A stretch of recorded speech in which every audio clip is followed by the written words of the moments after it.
Oi, para todos vocês que estão recebendo esse vídeo. Eu pensei bastante, né? Tenho visto alguns comentários, alguns de vocês postando publicamente as opiniões, e eu decidi falar algumas coisas, né? Eu acho que a gente está num momento político importante, pré-eleições, né? Não quero opinar muito sobre quais os caminhos eu acho que eu gostaria que se tomasse, enfim. Mas tem um caminho que eu sei que eu não gostaria que fosse tomado. Simplesmente porque ele fere diretamente o meu corpo, a minha vida. E a vida de muitas pessoas muito queridas. Inclusive a vida de vocês também. Principalmente com quem eu troco mais afeto, mais carinho, mais amor, né? E são todas pessoas do meu convívio. Queria dizer que quando eu estava escrevendo e pensando as coisas que eu decidi falar, eu pensei em cada um de vocês, em cada uma de vocês, cada pessoa para quem eu gostaria de mandar e para quem eu gostaria de dizer algumas coisas. Imagino todos vocês reunidos aqui e a gente conversando, né? No entanto, eu tenho visto que nas redes sociais o diálogo fraterno não está acontecendo muito e uma postura, não, tanto de diálogo fechado. Então eu prefiro dizer, cada um pensa o que quiser, cada um, se não quiser ouvir até o final, não escute, acho que aí é a escolha de cada um. Mas eu prefiro dizer do que não dizer, né? Do que deixar mais uma coisa fechada no meu corpo, mais um grito entalado na garganta, como tantos. Né? Eu tenho visto as convulsões sociais, podemos chamar assim, mas na rua não fui participar de nenhuma. A única que eu tive contato foi porque passou em frente à minha casa uma carreata pró-Bolsonaro. A minha cachorra escapou na hora e eu só posso dizer que eu senti muito medo. Né? Foi uma palhinha do que tá por vir, né? E fico indignada vendo as pessoas apontando movimentos de arma. Pessoas de bem que inclusive não permitem que seus filhos ou evitam que seus filhos joguem jogos de violência e que estão defendendo uma pessoa e fazendo gestos que está trazendo um programa de armamento, né? Um armamento de uma classe média, né? Porque certas pessoas não vão ter acesso à possibilidade de se armar. Eu acredito que eu seja uma delas. Acho que esse governo não daria uma arma nas minhas mãos tão facilmente, sem muita burocracia, enfim. Acho que é uma primeira reflexão que talvez a gente possa colocar, né? É muito triste também ver as pessoas que estão defendendo a moral, os bons costumes, as pessoas de bens, com seus filhos com camisetas com com marcas de bala, né? Como eu vi algumas manifestações pró Bolsonaro, né? Da família reunida, feliz, sorrindo ali e defendendo esse tipo de coisa, né? De bandido bom é bandido morto. Então, a primeira motivação é que eu gravo esse vídeo, que é o que me afeta, uma das coisas que me afeta mais diretamente, que eu queria trazer essa reflexão para vocês, é a questão com o meu próprio corpo, né? O meu corpo e o corpo de tantas outras pessoas.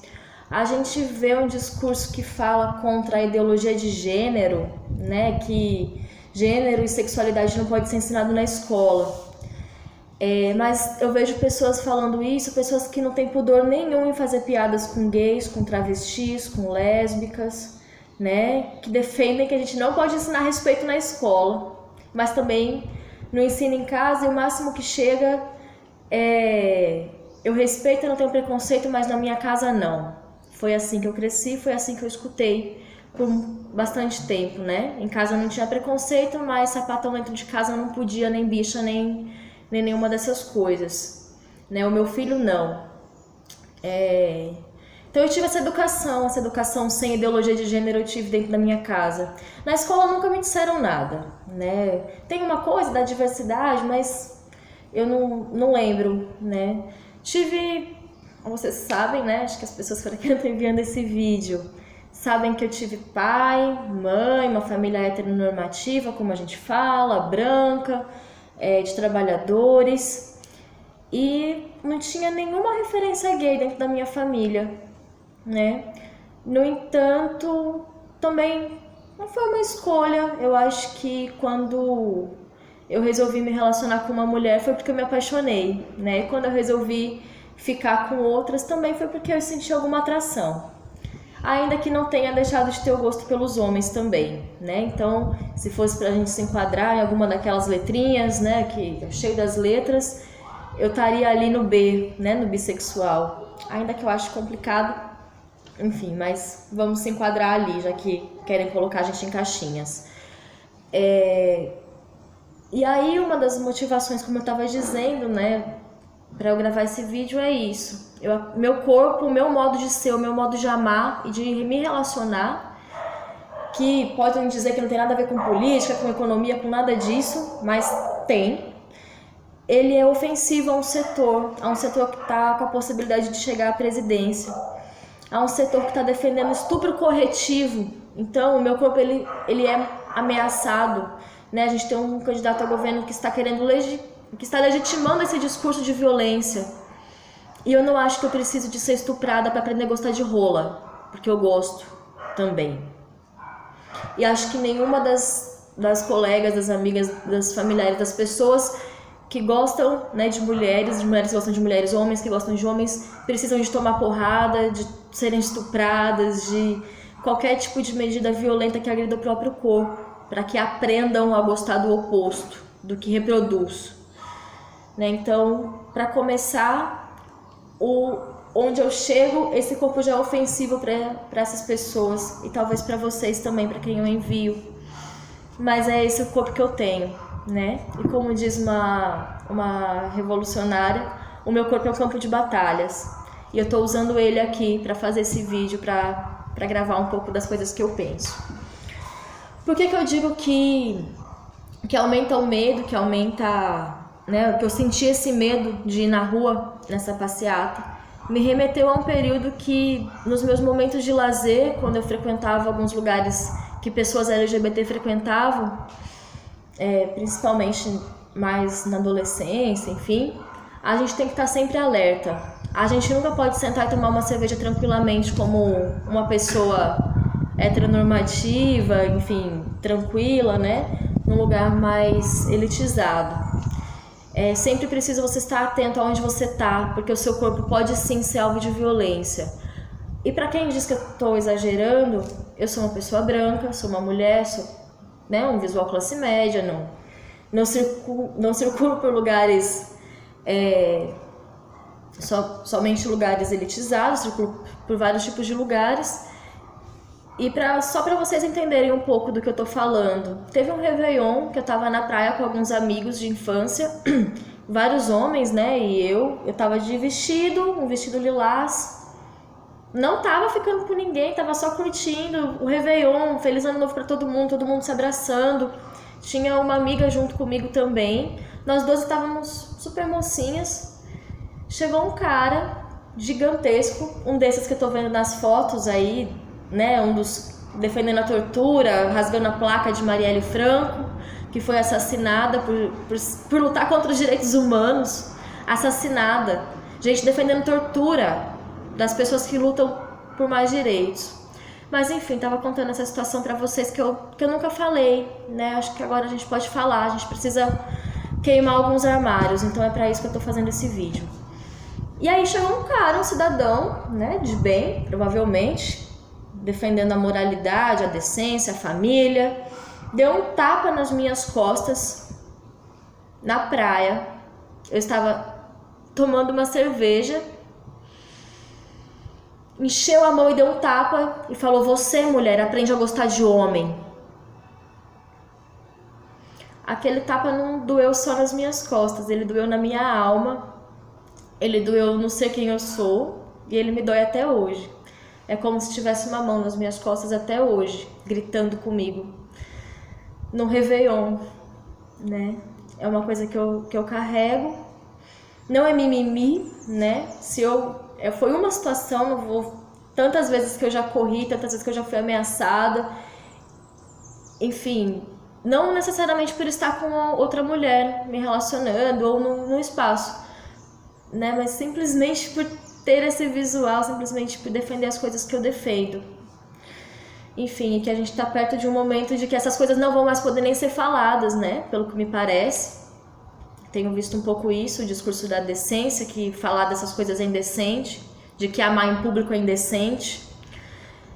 Mas eu não escuto nenhum discurso falando sobre, por exemplo, escuto falando, porque as feministas, né, a indecência, o corpo, que não precisa tirar a roupa para lutar pelos direitos.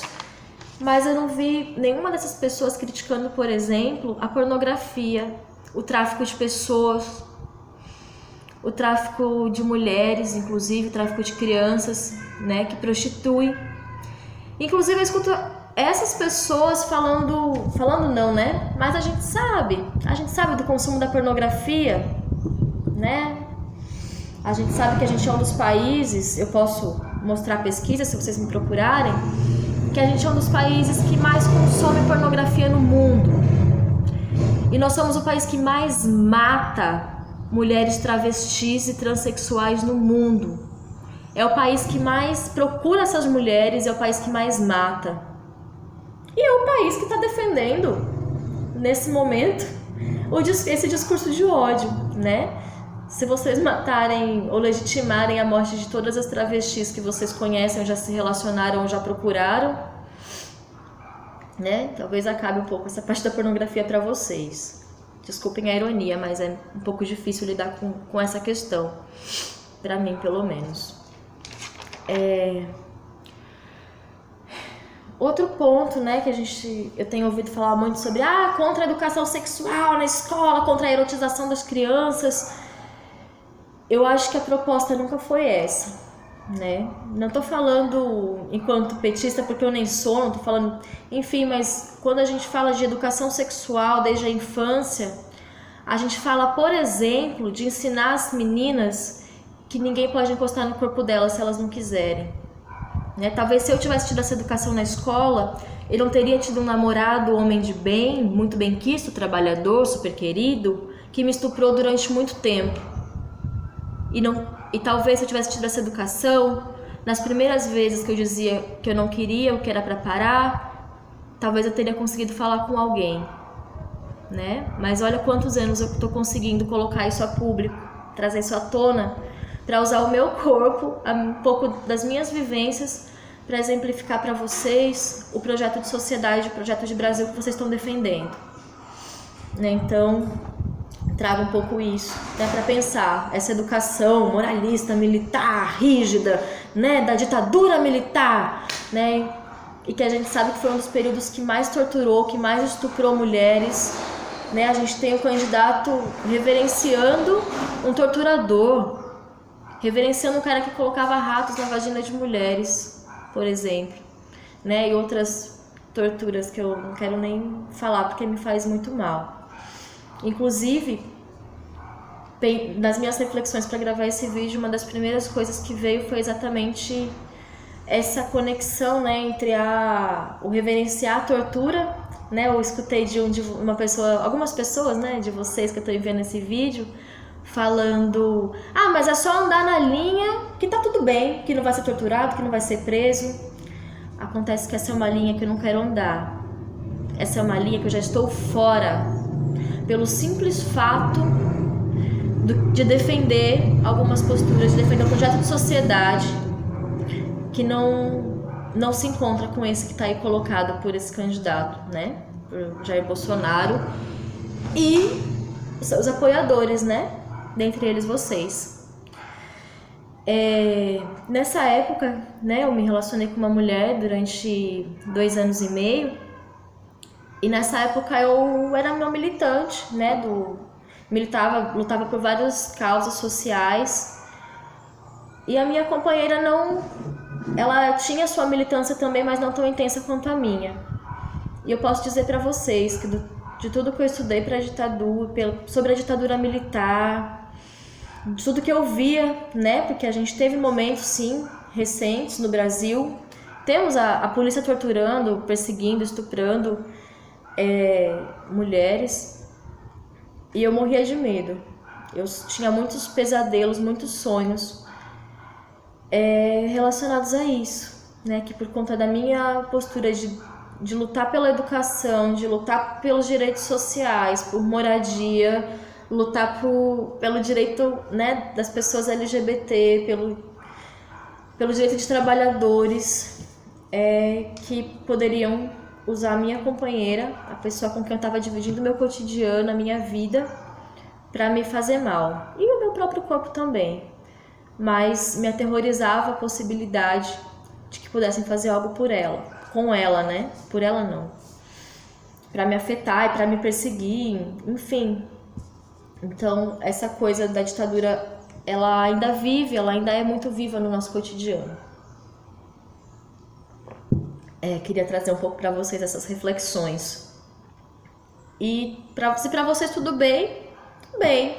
Mas eu queria deixar claro que tem alguém próximo de vocês que tem amor envolvido nessas relações e que, dependendo do projeto de Brasil que vocês estão defendendo, pode sim ser estuprada, torturada, morta, né? Se for só morta, fuzilada, como Marielle foi, ainda pelas costas, é covarde, mas é quase sem dor, né? Agora pensem a tortura.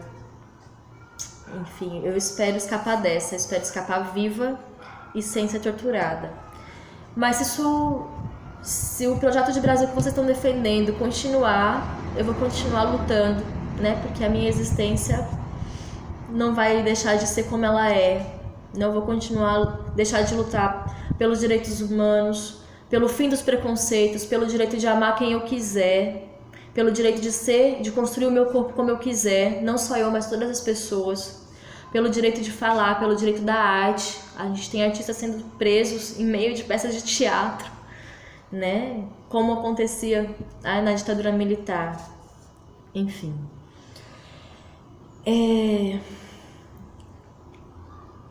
Outra questão, né? Vamos falar um pouco do direito à vida, que eu vejo tão bonito nos discursos.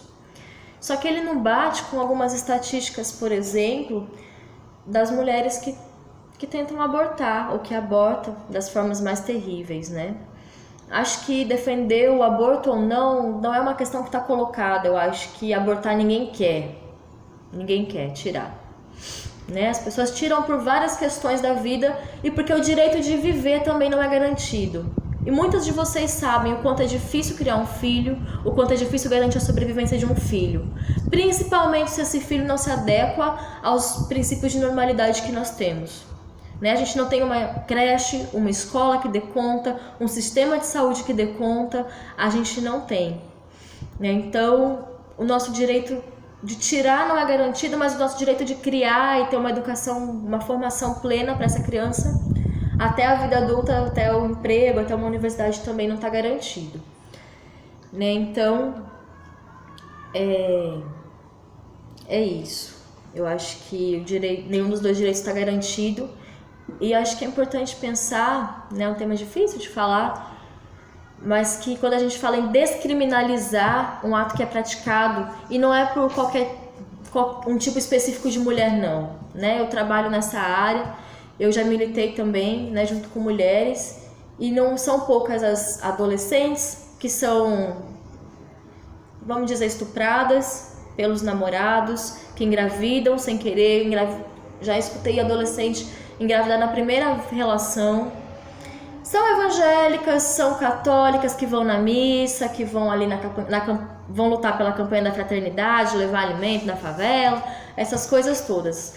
Todos os perfis de mulheres já abortaram ou já pensaram nisso. E vocês sabem disso também, né? Porque acho que a gente sabe de algumas histórias. Então é muito hipócrita a gente não querer descriminalizar uma prática que a gente sabe que ela acontece muito, não é pouco. Agora, a gente descriminalizar junto com todo um projeto, né? Como, por exemplo, a educação sexual nas escolas. Se as meninas aprendem que o corpo é delas, e se os meninos aprendem, antes de mais nada, a respeitar o corpo das meninas, das mulheres, também facilitaria bastante. E não só o respeito, né, mas a questão das chacotas, né, de desvalorizar a mulher, Enfim, a gente tem várias expressões que eu não vou entrar nisso, que eu acho que é um assunto bastante batido. Mas é isso, eu só queria ressaltar que também é uma grande hipocrisia essa defesa da vida, né, sem uma contraproposta, né? É preciso uma contraproposta bastante efetiva para poder ter essa postura. E para dizer que eu já ouvi muitas histórias mesmo. Tava escutando, né, e tava lendo o programa de Bolsonaro hoje. Eu li o programa de governo dele, achei uma grande porcaria, uma grande falácia e muito, muito absurdo, né? Eu acho que... Não sei se os economistas que vocês leram, que vocês procuram, os sociólogos, os cientistas, enfim, as pessoas que se dedicam a pensar a sociedade, construir opiniões sobre ela, que tem influenciado vocês, também tem um conhecimento muito profundo de história e de fato das relações. Mas vamos lá, né? Uma das questões é a narcoeconomia. Não sei se vocês sabem, mas quando vocês, né, tem porque a guerra às drogas, porque o tráfico ele tá ligado às Farc, é ligado à Venezuela, ao PCC.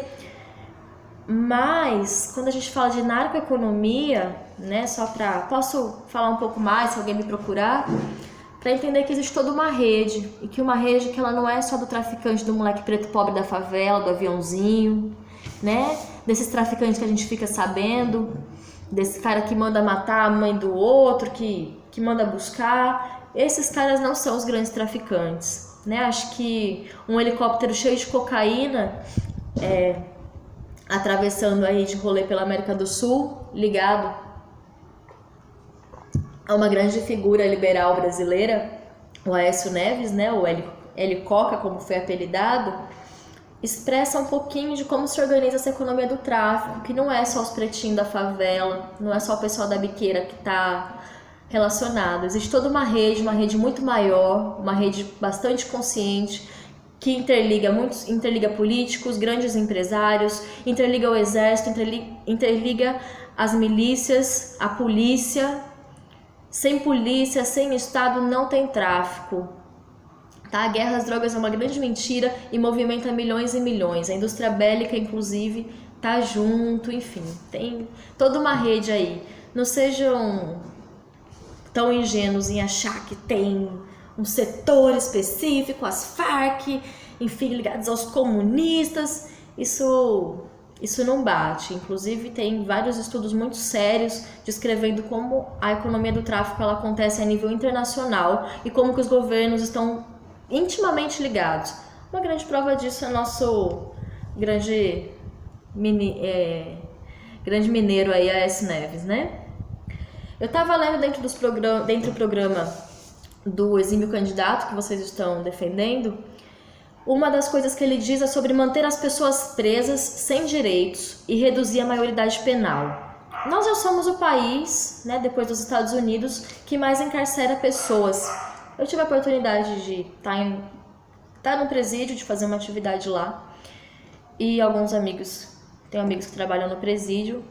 Vocês que falam de privilégio para preso, vocês já foram? Vocês sabem como se organiza um presídio? Vocês já caracterizaram o que é esse privilégio? 60, 70 pessoas num cubículo que não tem sequer um vaso sanitário. No que consiste esse privilégio? Eu não sei. Mas aí eu encontrei essa proposta, né, de rigidez, de recrudescimento, mas eu não encontrei nenhuma proposta de melhora de projeto de vida. Eu não encontrei uma proposta desse candidato, por exemplo, sobre como que a gente garante que a juventude, né, que o moleque que desde criança tem como espelho o traficante ali da região dele, né, aquele que é um pouquinho melhor, que ainda não é o traficante maior, porque o traficante maior é o Estado, em quem que aquele moleque vai se espelhar? Eu não encontrei nesse programa. Eu queria que vocês pensassem um pouco sobre isso.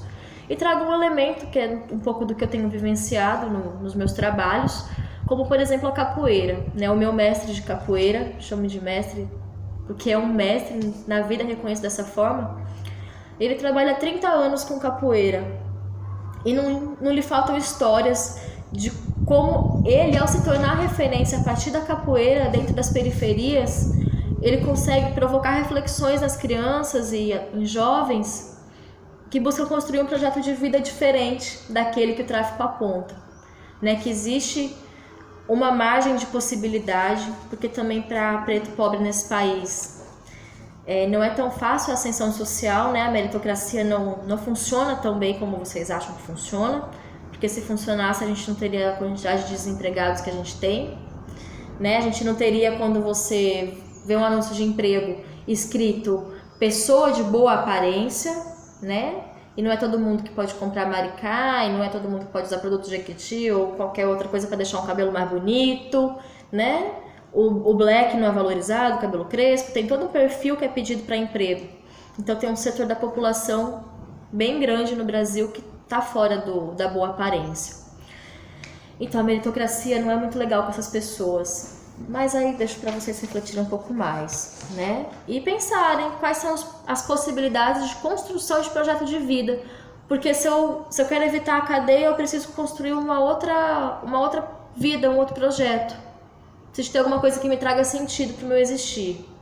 E uma referência que não seja só a do tráfico, né? Que também não me garante uma grande expectativa de vida. Mas às vezes esse moleque, essa menina... As meninas geralmente nunca sobem no tráfico. As meninas geralmente ficam como mulas, vão ser presas e abandonadas nos presídios, né? Os presídios de mulheres é muito triste a realidade.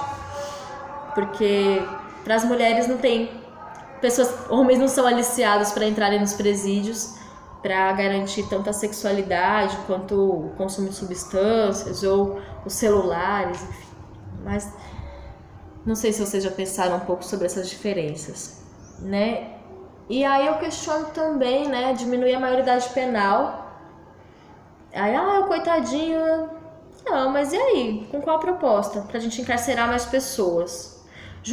Aliado a isso, vem a mesma proposta norte-americana de privatizar os presídios. E se você tem um trabalho gratuito, né? A mão de obra gratuita que vai gerar lucro para esse estado. Vamos fazer o que com esse dinheiro? E com essas pessoas, a gente está falando de trabalho semi-escravo, né?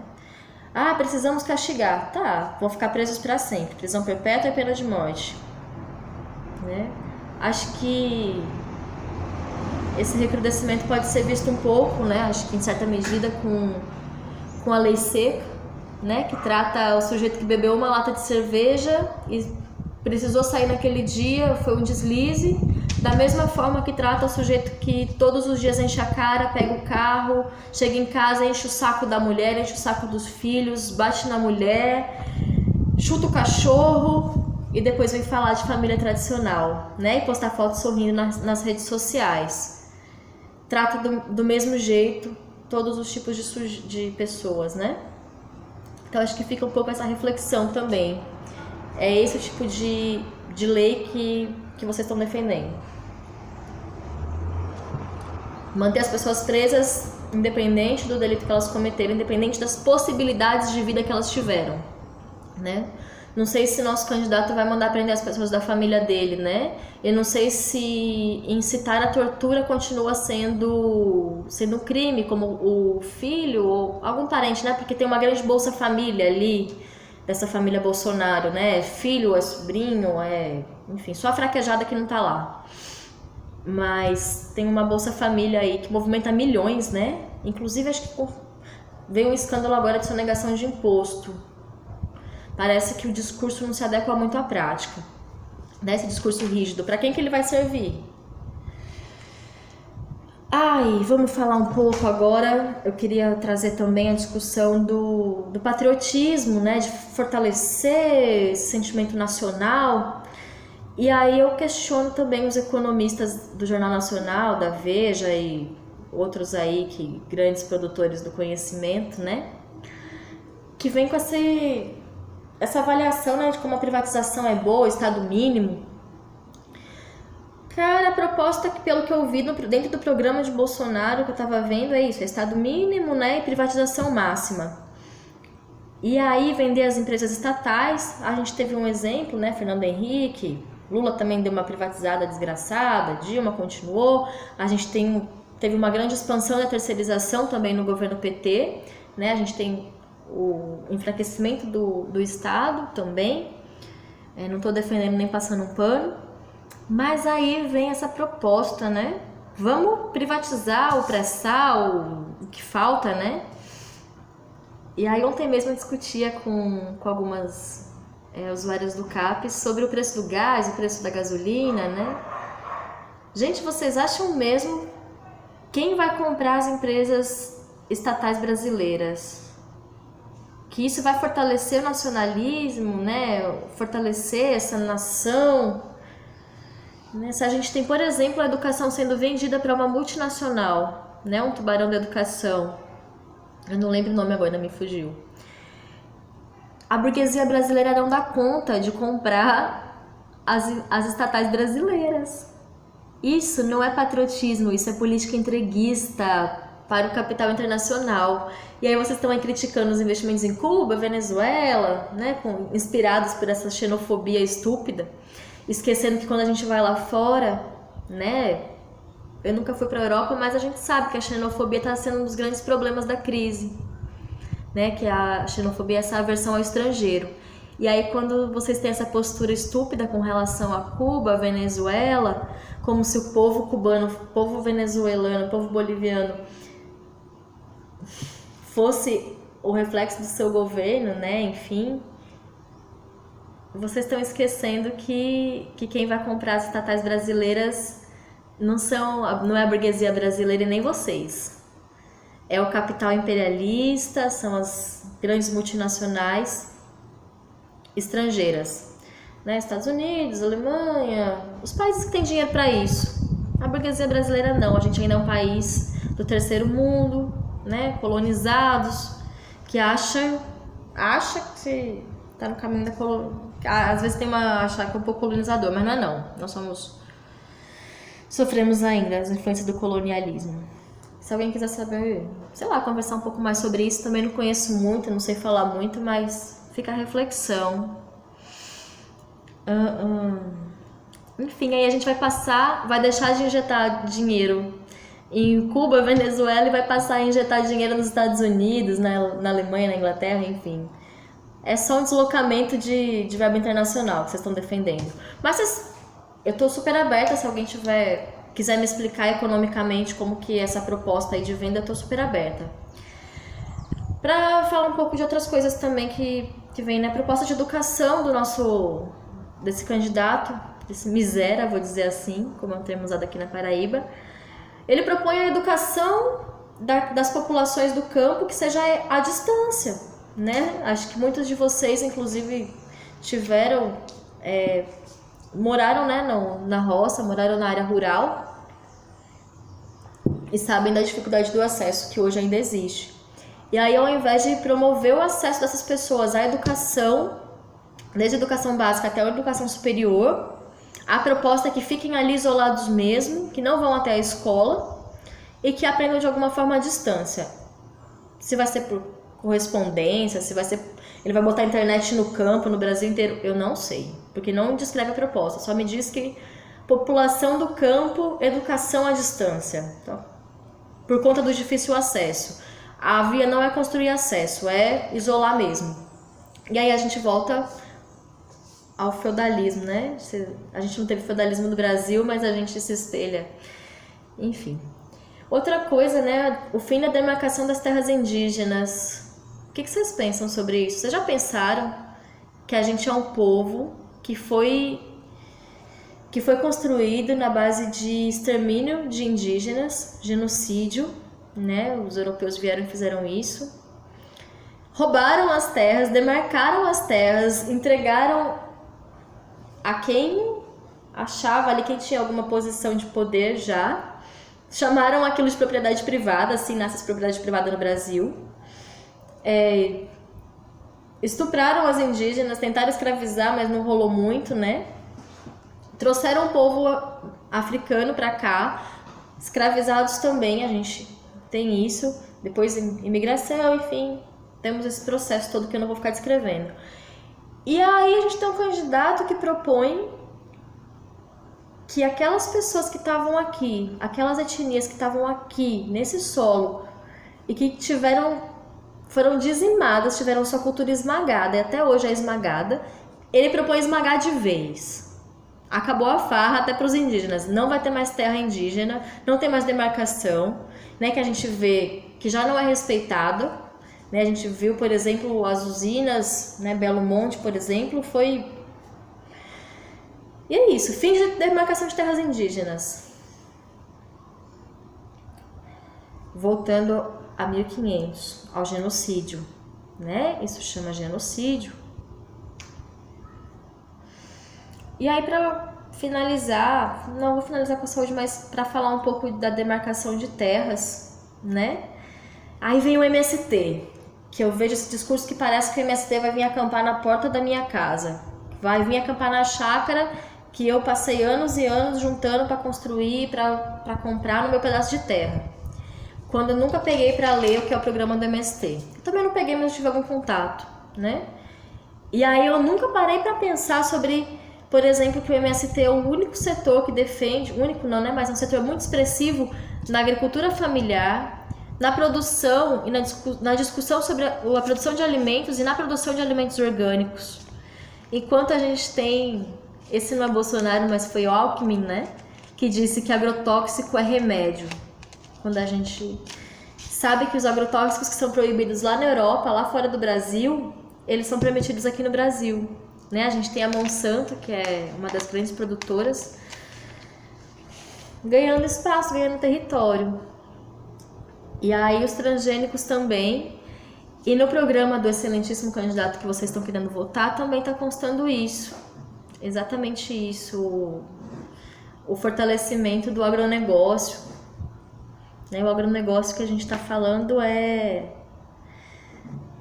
agrotóxico, é transgênico, não são coisas que fazem bem para o nosso corpo, mas fazem bem para o bolso, né? Que geram doenças que também, se a Bayer é bom, a Bayer produz o veneno e produz a medicação, né? Então a gente gera lucro dos dois lados, no adoecimento e na cura, no remendo, né? Vamos dizer assim. E aí, só para esclarecer que o MST ele tende a ocupar grandes terras, que a gente chama de terras improdutivas. Quem já viajou de avião pelo Brasil, eu tenho feito um pouco esse trânsito, talvez já tenha observado que o Brasil é um grande vazio, né? Quantas terras que a gente tem sem produzir e quanta potencialidade de produção, né, agrícola que a gente tem. É uma terra muito fértil. Enfim, para fechar, quero falar um pouco da minha área, que é sobre saúde. Tudo que ele propõe já existe. Ele propõe educador físico na equipe de saúde da família, já existe. Para poder ter atividade nas academias da saúde. Queridos, já existe atividade na academia da saúde, já é um programa. Prontuários eletrônicos. Já temos um projeto de implantação de prontuários eletrônicos. A questão é que a gente não tem os meios eletrônicos adequados para isso. Então não existe nenhuma novidade além de aumentar o desmonte que já existe na saúde, né? De recrudescer as políticas, de piorar nossas condições de trabalho. E aí não tem nada relacionado à saúde mental, que é um pouco mais da área que eu tô, mas que esse discurso, né, do bandido boi, bandido morto, esse discurso de que acabou a farra, os armários, as pessoas que fiquem nos seus armários, né, ou então a violência pode comer solta, né, o porte de arma. Como que isso vai repercutir na saúde mental das pessoas, no sofrimento daqueles que vão ser afetados por esse discurso? Como eu, por exemplo, né, meu corpo. Ou então a postura de que, né, os manicômios estão aí para excluir essas pessoas. Eles surgiram com essa proposta, não foi com nenhuma proposta de cuidado de tratamento, mas o manicômio surge para isolar toda a escória, né? As putas, as pessoas com rancenias e os loucos os que falam demais, né? E é uma estrutura que tá voltando, não foi-se embora, mas tá voltando a se fortalecer. E aí eu deixo essa reflexão aí, né? O que vai ser da nossa saúde mental? Talvez a de vocês fique tudo bem, né? Vocês têm a família tradicional de vocês, que posta suas fotos bonitas na internet, se quebra em casa, dá uma fugidinha para se realizar sexualmente aqui ou ali. Enfim. E aí, né, as outras pessoas que nem algumas que sequer têm rede social para postar foto, ou que o celular foi tacado na parede ou quebrado na cabeça e não consegue nem chegar lá. Enfim, e que estão em processos de sofrimento mental muito intensos, né, pela negação mesmo da possibilidade de se existir do jeito que é. Eu só vejo fortalecimento de isolamento, de exclusão, fortalecimento de manicômio. Manicômio quer dizer estupro, quer dizer tortura, não quer dizer cuidado de jeito nenhum. E alguns de vocês sabem muito bem disso. E eu sei também, isso eu posso falar sem dúvida nenhuma, né? Tá na minha pele 2 vezes. E é da onde eu me situo aqui para falar. Enfim, é isso. Eu queria desentalar, deu 40 minutos esse monólogo. Se vocês vão ter paciência ou não para me escutar, eu não sei. Mas é isso que eu queria dizer. Eu espero mesmo, do fundo do meu coração, que vocês repensem, revejam, ou que votem conscientemente no projeto de sociedade que vocês estão defendendo. Antes de votar nesse Bolso Bosta, leiam as 81 páginas de programa que ele escreveu. Ele não, né? Tem uma equipe. E eu acho que vale ressaltar que não é uma pessoa, é um projeto. Hitler não teria feito o nazismo sozinho, Mussolini não teria feito o fascismo sozinho, Franco não teria feito o franquismo sozinho. Nenhuma das ditaduras totalitárias foram feitas por uma pessoa só, mas por pessoas com esse discurso, que não tem uma raiz profunda de pensamento, sinceramente. Ou que tem, mas se tiver, que seja assumido. Então assumam a postura de vocês. E é isso. E sejam conscientes, tá? Se a proposição de vocês for mantida, eu respeito, mas mantenho o meu medo. Medo. É isso? É esse o sentimento. Medo e resistência. Porque eu não consigo deixar de existir simplesmente, né? Então, o campo de batalhas está formado.